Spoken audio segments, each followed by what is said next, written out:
ang ginawa ko, tinodo ko to, nag-choke siya. Normal lang yon. Tapos mamaya, maaaring pewterize natin.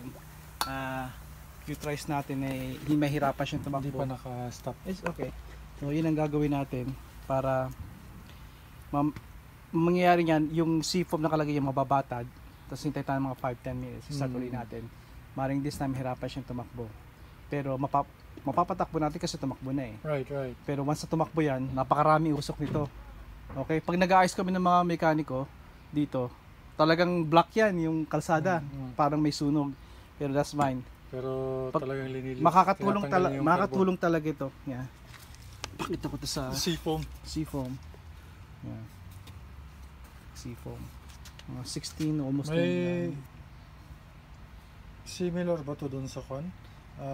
Hindi ko carburetor cleaner. Konting similar. Ito pwede sa kotse yan eh, pam once a month or every season maglagay ka. O yung iba kung nagtitipid twice a year. Yung summer at winter lang, at malilinis lahat yung buong system mo.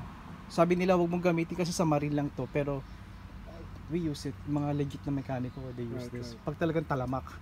Kaya pwede rin kasi pag nasobrahan kayo, nagsasayang ka rin ng pera eh. So, ito should be tatakbo na. And bago ka umalis, takbo natin. Parang babangka ka. And should be good. Na hindi ka magsasagwan kapag nasa gitna ka. Magdala ka pa rin ng sagwan kasi Oo. Kasama yun sa regulation yan. galing Hindi ka pwedeng pumunta sa ay gumamit ng kwan. Kaya ko to nire-record kasi ito yung una kong Marine. Puro lawn mower ako at snow blower eh. Tsaka pareho lang ang kwan. pareho lang idea, sabi ko, okay. We'll see.